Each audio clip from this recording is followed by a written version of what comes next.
The conditions that we saw inside this internment camp, which it is nothing less than that description, were really appalling. We saw humans being held in cages. You heard it from Congresswoman Debbie Wasserman Schultz. 32 people per cage. 3 toilets in each cage for these 32 people, and their drinking water comes from the toilet. That was Congresswoman Debbie Wasserman Schultz and Congressman Maxwell Frost describing the inhumane conditions at Alligator Alcatraz after a guided tour today. Their visit comes after a federal judge has ordered the Trump administration to stop making immigration arrests without probable cause, ruling that officers in Southern California can't rely on someone's race or the fact that they're speaking Spanish to stop and detain them. Now, I want to take a moment to highlight some of the more horrific scenes we have unfortunately witnessed this week. Take, for example, Jaime Alanis Garcia. He was a Mexican farm worker who spent nearly a decade picking tomatoes at Glass House Farms in Camarillo, California. On Thursday, during an immigration raid that drew protesters trying to protect those workers, Jaime called his family in fear. Moments later, while trying to escape, he fell 30 feet from a greenhouse roof. He suffered severe spinal and head injuries and currently remains on life support. That was arguably the most brutal incident of the week, but unfortunately, it is not the only one. ICE is becoming more public, more aggressive in how it targets migrants. One viral video shows officers chasing a Honduran landscaper into a Southern California surgical center, where staff stepped in and demanded, understandably, a warrant. He was working to send money home for his mother's dialysis. He was eventually arrested anyway. Paola Ramos is still with us. Paola, thank you so much. So this is just obviously a small sample of some of the terrible things that have happened around the country, and it does kind of feel like some of this is sinking in with the American people. If you look at some Gallup polling that came out this week, it showed that the share of Americans who say that immigration is a good thing for the country is at a record high. It shows that Americans are very unfavorably oriented towards Trump's policies on immigration, which is historically his greatest strength.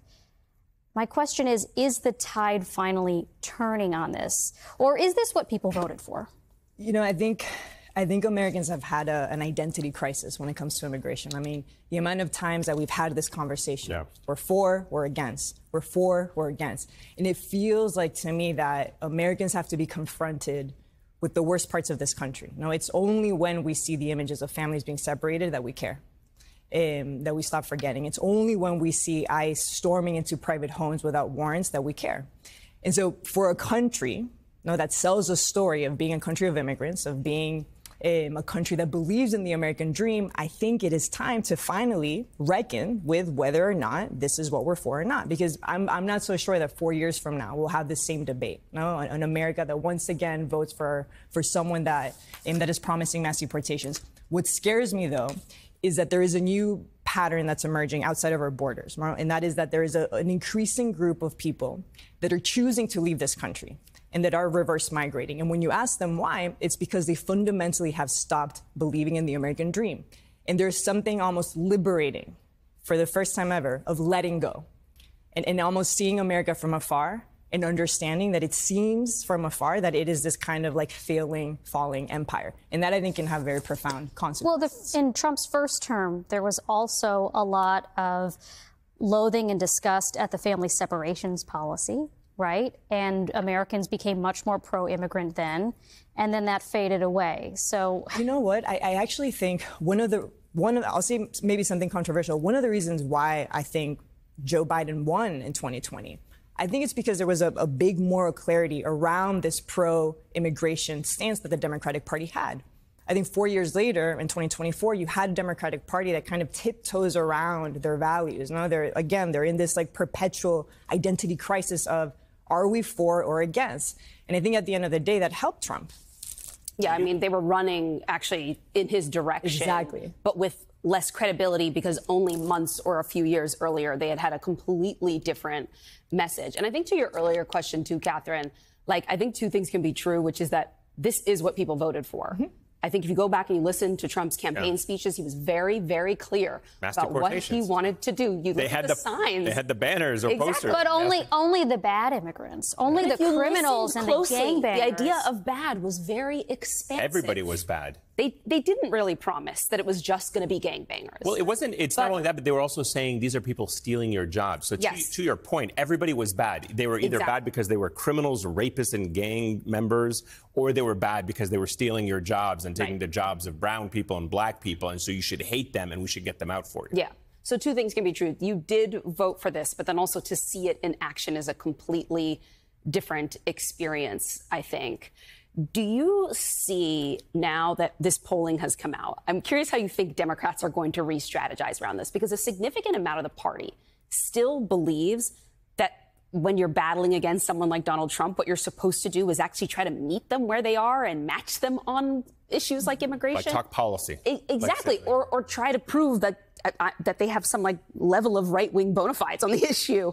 Do you think now they'll look at this and go, oh, wait a minute, we can go back to a different message. We can talk about the American dream and the value of immigrants, and that maybe that won't be a huge risk to us? Or we can say abolish ICE. That was the thing at one point. You remember everybody was like talking about abolishing ICE. That was it wasn't. No, I don't think everybody. No, and I think Democrats were very freaked out by that. By that slogan. Correct. But what I meant to say, to Antonio's point, is abolish ICE was something that you could say, and it was a debate within the Democratic Party whether that should be part of the platform. Obviously, they did not go that route, and now we're here in this situation where, as you were saying, they're kind of wishy-washy on what they should do. We've had many members of Congress sit in that chair who I've asked, should ICE be abolished? And they're kind of still tiptoeing around it, even though ICE is acting with more impunity, masks, some are saying that's even illegal.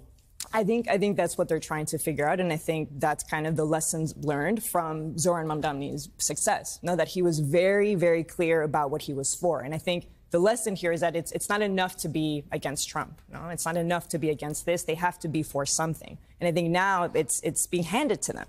No? Are you or are you not in favor of legalizing the over 11 million undocumented immigrants that are here? And I think part of what happened in 2024 is that there was this very deep disillusionment among a lot of second, third, fourth generation Latinos that have been hearing this message for years. And it's not necessarily that they voted for Trump. They just didn't vote, no, out of pure disillusionment.